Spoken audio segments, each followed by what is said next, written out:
The story we tell ourselves about the dawn of civilization is a familiar one, a grand and seemingly settled narrative. It begins, we are taught, in the Fertile Crescent, in the land between two rivers, Mesopotamia. It is there, in Sumer, that the first cities rose, the first laws were written, the first wheel turned, almost concurrently, along the life-giving artery of the Nile. The Egyptian civilization emerged, a powerhouse of monolithic ambition, theological complexity, and divine kingship. These two titans, Sumer and Egypt, have long been considered the twin wellsprings from which all subsequent complex societies have flowed. This is the bedrock of our historical understanding, the foundational chapter in the human journey from scattered hunter-gatherer tribes to organized, urbanized states. But what if this foundation is not bedrock, but merely a layer of sediment resting upon a much older, much deeper, and far more mysterious structure? What if the first light of civilization did not break across the ziggurats of yore or the nascent temples of Hira? What if, scattered across the ancient world, there are clues, anomalies, impossibilities that point to a much earlier human awakening? These are not tales of mythical Atlantis or extraterrestrial intervention, but rather tangible, archaeological discoveries that force a profound and unsettling re-evaluation of our own past. These discoveries suggest the existence of highly organized societies possessing sophisticated knowledge and a capacity for monumental undertakings. At a time when humanity was supposed to be living in small nomadic bands, preoccupied solely with the daily struggle for survival, we are speaking of a period so remote it is often referred to as the deep past, a time before pottery, before writing, before the domestication of most plants and animals. It is a world lost to us, a world that left no chronicles of its kings or its conquests. Instead, it left behind stone, silent, enigmatic, and impossibly ancient stone. The story these stones tell is challenging the very definition of civilization and pushing its origins back by thousands of years into the chilling mists of the last ice age. This journey is not one of fantasy, but of painstaking archaeological science, a detective story written in megaliths and buried under the dust of millennia. We are venturing into the world before Egypt, a world whose existence suggests that the standard model of history is not just incomplete, but perhaps fundamentally mistaken. The questions raised by these sites are monumental. Who were these people? What did they believe? And what impossible technology not of circuits and steel, but of mind, society, and spirit did they possess to achieve such staggering feats so long ago?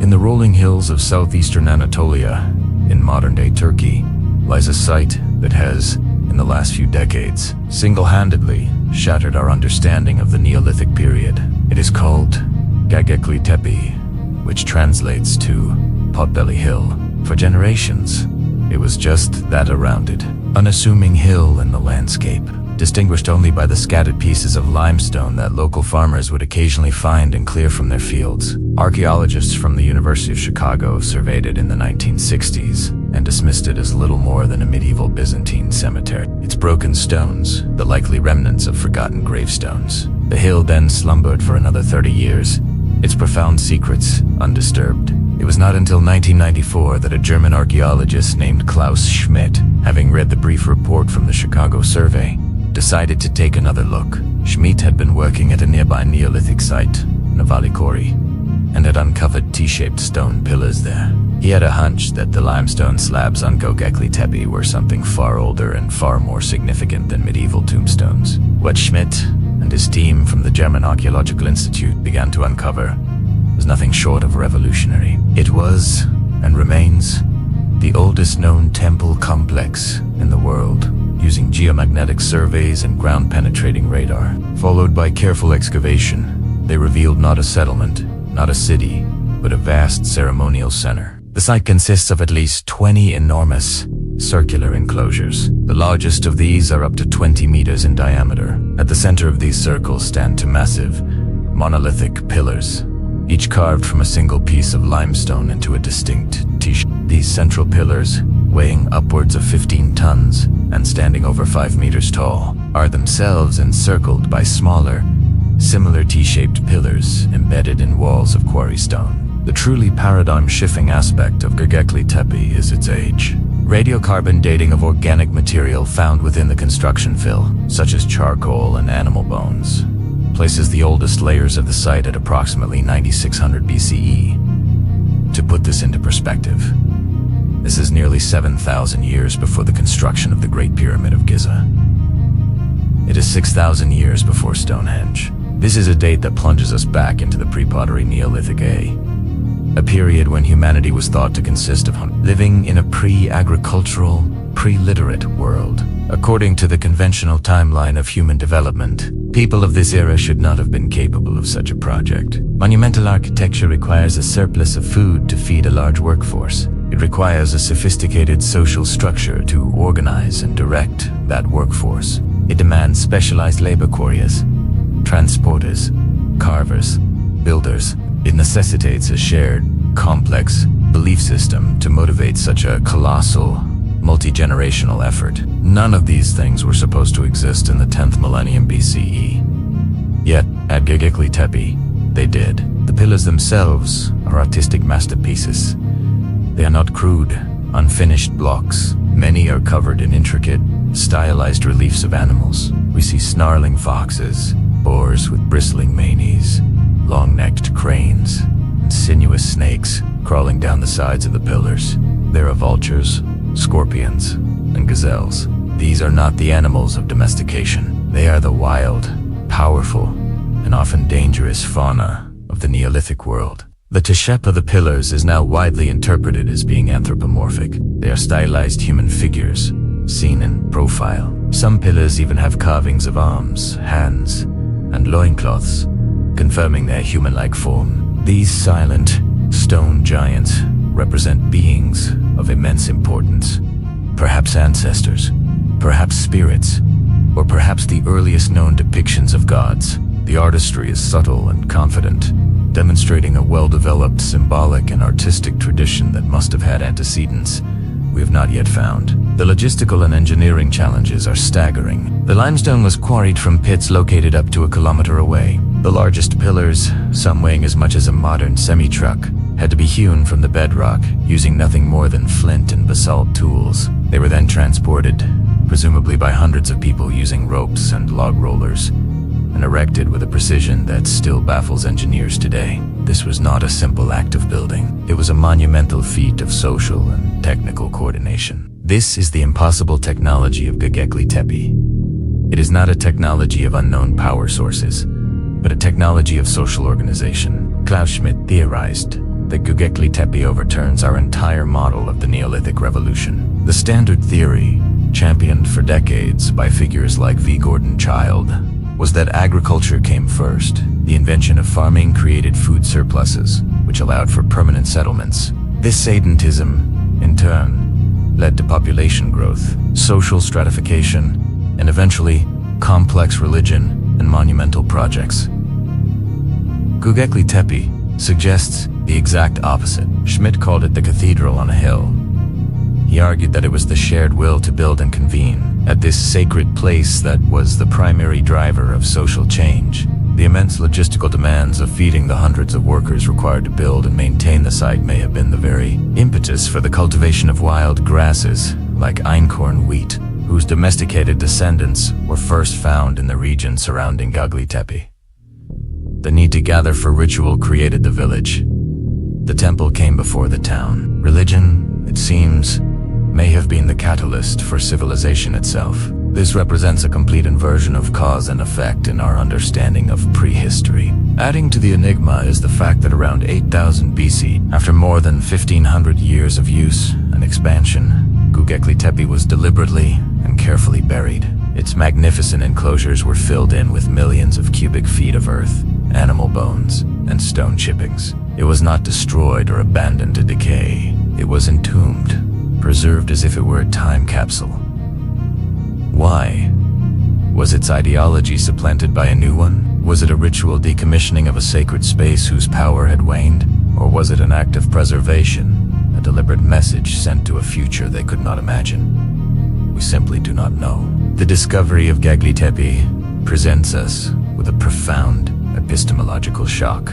It reveals a chapter of human history we never knew existed, a testament to a lost civilization of hunter-gatherer philosophers and engineers who, on the cusp of the agricultural revolution, gathered to carve their cosmology into stone, forever changing the trajectory of human development. While Göbekli Tepe stands as a testament to the ritual and spiritual life of these early Neolithic peoples, another site in Anatolia provides a stunningly detailed portrait of their domestic and social world. Approximately 300 kilometers to the west lies Çatalhöyük, a sprawling proto-city that flourished between 7,500 and 5,700 BCE. First excavated by the British archaeologist James Millart in the 1960s, Çatalhöyük offers a vision of urban living so ancient and so alien that it challenges our very concept of what a city is. At its peak, this settlement may have housed up to 8,000 people, a population density that would not be seen again in the region for thousands of years. It was, by any reasonable measure, one of the world's first cities.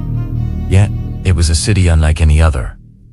There were no streets or alleyways. There were no grand public squares or monumental administrative buildings. Instead, Çatalhöyük was a dense, agglutinative honeycomb of mud brick houses, all packed together in a single sprawling architectural mass. Homes were built one against the other, and access was not from the side, but from above. Residents entered and exited their homes via ladders through an opening in the roof, traversing the settlement by walking across a continuous landscape of interconnected rooftops. This unique architectural arrangement had profound social implications. It suggests a deeply communal, and perhaps remarkably egalitarian, society. There are no obvious palaces or elite residences that stand out from the rest. While some homes are larger or more elaborately decorated than others, the differences are subtle, suggesting status may have been achieved and expressed within the household rather than through overarching political power. The interior world of these houses is where the richness of the Çatalhöyük culture truly comes to life. The walls were regularly plastered and painted with stunning murals.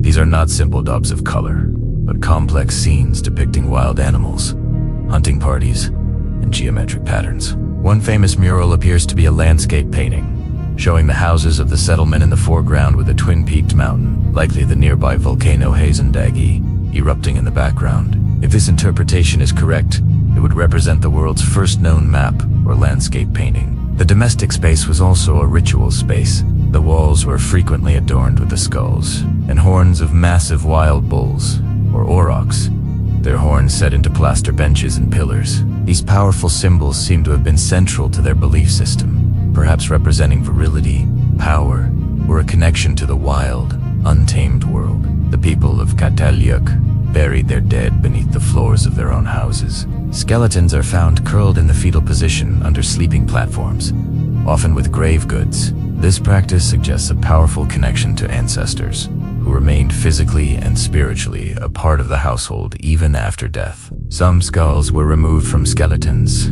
plastered to resemble living faces with shells for eyes, and then circulated among the community before being reburied. This intense focus on ancestry and the continuity of the household lineage seems to have formed the core of their social and religious life. The material culture of Çatalhöyük was incredibly sophisticated for its time. There were master craftspeople, producing high-quality pottery, woven textiles, and most notably, tools made from obsidian. This black volcanic glass, sourced from Hazandagi and other nearby volcanoes, was the high-tech material of the Neolithic. It could be knapped to produce an edge far sharper than steel. The people of Çatalhöyük controlled the obsidian trade throughout the region, and their finely crafted blades, mirrors, and spearheads have been found hundreds of miles away, attesting to their extensive network of exchange. Among the most iconic artifacts from the site are the so-called Mother Goddess figures. The most famous of these, the seated woman of Çatalhöyük, depicts a corpulent female figure sitting on a throne flanked by two felines, perhaps leopards, initially interpreted by Millart as evidence of a matriarchal society centered on a mother goddess cult. Current research, led by Ian Hodder of Stanford University, offers a more nuanced view. Hodder's team suggests that while female and animal symbolism was clearly important, the social structure was likely more complex than a simple matriarchy, with a balance of power and symbolism between genders. Together, Göbekli Tepe and Çatalhöyük paint a picture of a Neolithic Anatolia that was vastly more advanced and complex than previously imagined. Göbekli Tepe shows us the power of shared ritual to organize pre-agricultural peoples for monumental tasks, potentially kickstarting the Neolithic revolution itself. Catalayuk, emerging a couple of millennia later, shows us the result. A large, stable, artistically rich, and socially complex society grappling with the challenges and possibilities of large-scale communal living. These were not primitive hunter-gatherers or simple farmers. They were innovators, artists, traders, and theologians, living in a world teeming with symbolism and social complexity. They existed in a civilization that rose, flourished, and eventually faded millennia before the first pharaoh of Egypt, leaving behind a legacy that we are only now beginning to comprehend.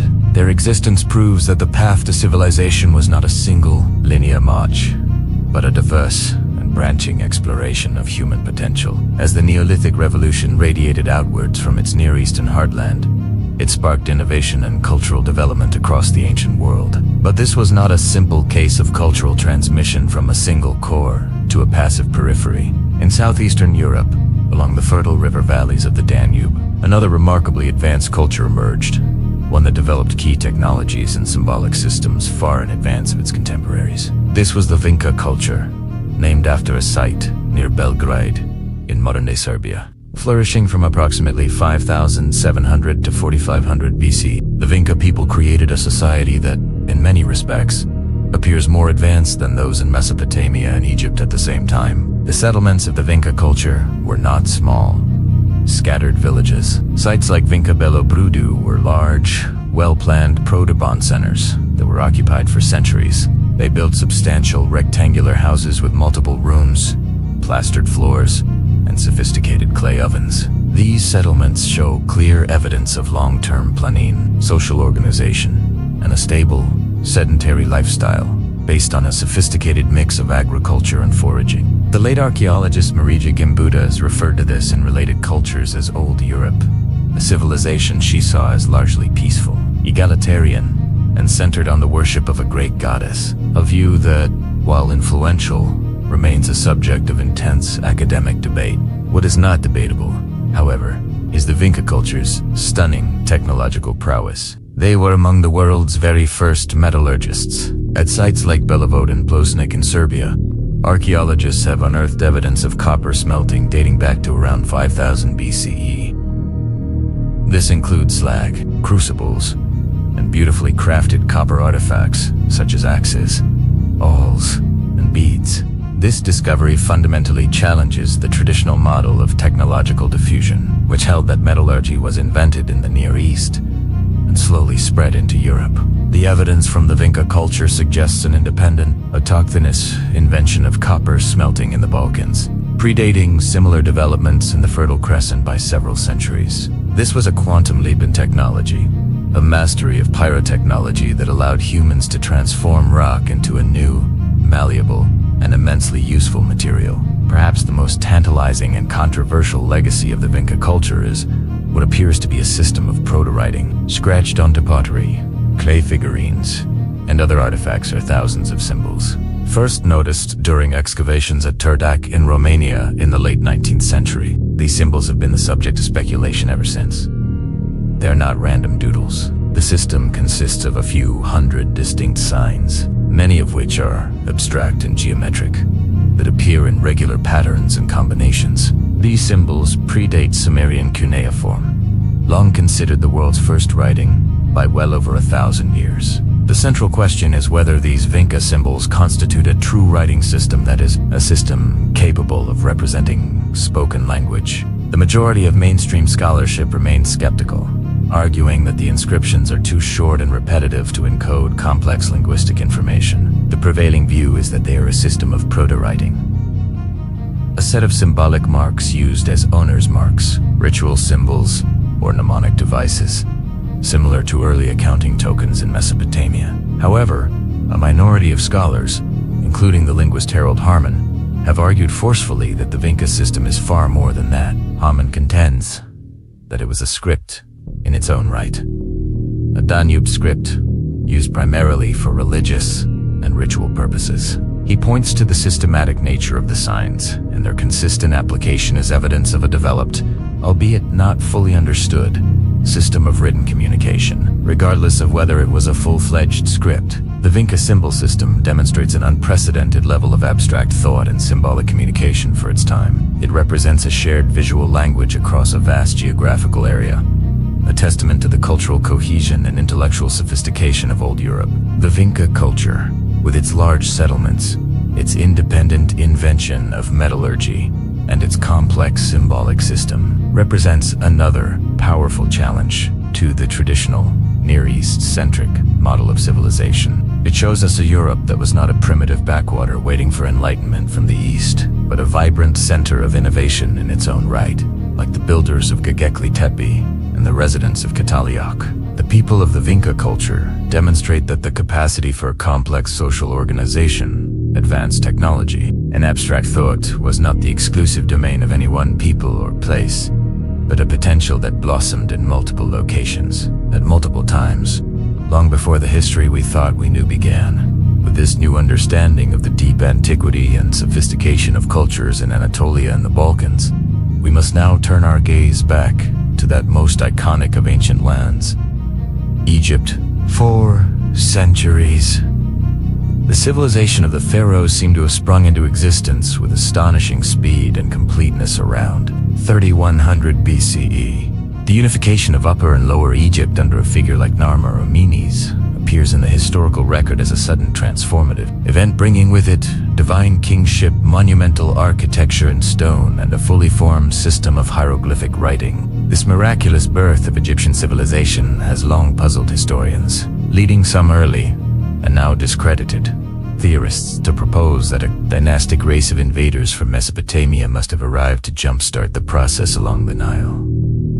However, modern archaeology has painted a much more gradual and nuanced picture. The splendors of the Old Kingdom did not emerge from a vacuum. They were built upon the foundations of a long and complex pre-dynastic period, a developmental runway stretching back for millennia. Cultures such as the Bodarian, from the 5th millennium BCE, already practiced agriculture, produced distinctive black-topped red pottery, and carved delicate, cosmetic palettes from siltstone. Their graves show the beginnings of social differentiation, with some individuals buried with more valuable items like ivory combs and carnelian beads. These early seeds of complexity grew and blossomed in the subsequent Naqada I and Naqada II periods, which saw the emergence of larger settlements, increasing trade, and the development of powerful regional chiefs, the motifs that would become central to Pharaonic ideologatha.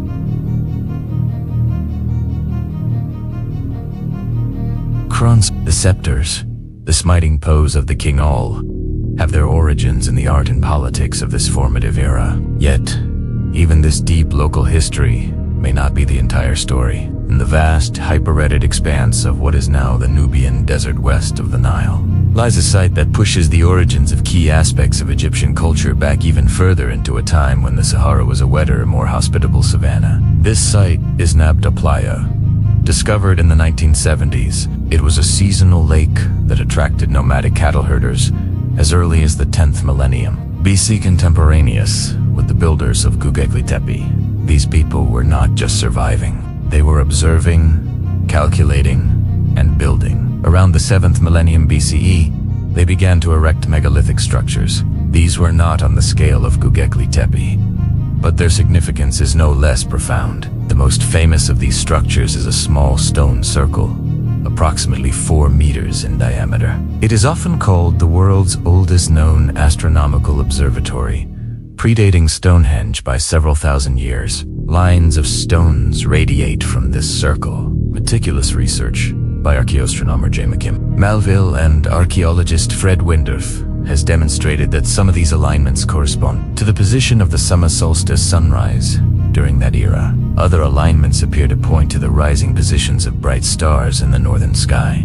such as Sirius and stars from the constellation Orion stars, that would later become absolutely central to Egyptian religion and cosmology. Orion was associated with the god Osiris, and Sirius with his consort Isis, whose heliacal rising heralded the annual, life-giving flood of the Nile. The presence of these celestial alignments at such a remote date suggests that the sophisticated sky lore of Pharaonic Egypt had incredibly deep roots, originating not along the Nile Valley itself, but among the pastoralist cultures of the Western Desert. At Nabta Playa, we also find large tumuli, burial mounds for cattle. These were not simply carcasses. They were ceremonial burials, indicating that cattle held a sacred or ritual significance long before the Apis bull cults of dynastic Egypt. The discoveries at Nabta Playa suggest that some of the fundamental cultural and ideological pillars of Egyptian civilization, reliance on cattle,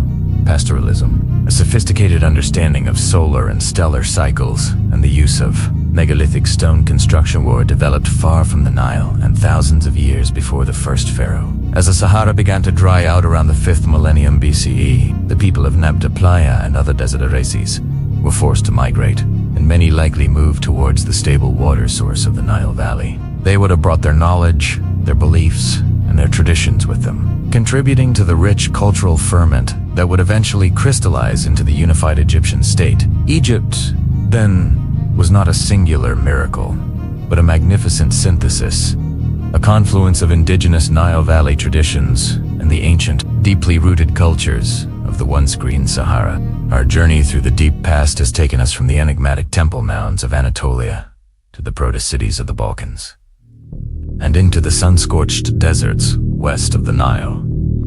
The evidence is clear and compelling. The traditional narrative of civilization, centered exclusively on Sumer and Egypt, beginning around 3000 BCE, is obsolete. The story is far older, far more widespread, and infinitely more complex. We have found no single, lost super-civilization of myth, no Atlantis. Instead, we have discovered something far more intriguing. A whole lost world of disparate and remarkable cultures, each pushing the boundaries of human potential in its own unique way. The builders of Göbekli Tepe, 10,000 years before our era, demonstrate that the spiritual and communal impulse may have been the very engine of civilization, reversing our long-held assumptions about the primacy of agriculture. The inhabitants of Cataluyuk showcase a path to urbanism built on radical community and artistic expression, without the hierarchy and state control we assume is necessary. The Vinca culture of Old Europe reveals an independent hub of technological innovation and symbolic communication, mastering metallurgy and proto-writing millennia before their supposed inventors. And the stargazers of Nabta Playa prove that the intellectual foundations of even the most celebrated civilizations, like Egypt's, have roots that stretch back into an unexpectedly remote and ancient past. The impossible ancient technology we have uncovered is not one of lost machines or forgotten energy sources. It is the far more profound technology of the human mind and the human collective. It is the ability to conceptualize the cosmos and one's place within it, and to express that understanding in stone. It is the socio-cultural scaffolding required to organize hundreds, or even thousands, of individuals towards a common goal over generations. It is the intellectual leap into abstract symbolism, the first vital step towards writing and recorded knowledge. These are the true advanced technologies of our Neolithic ancestors. The historical record is not a finished book, but a living document, constantly being revised and expanded with every new excavation. The earth beneath our feet still holds countless secrets. What we have learned from these incredible discoveries is that the dawn of human ingenuity was not a single event, but a series of false starts, regional flowerings, and forgotten golden ages. The past is a far larger and more mysterious country than we ever imagined, and its silent stones continue to speak to us, reminding us that the capacity for greatness, for wonder, and for building a world from the whispers of an idea has been with us for a very, very long time.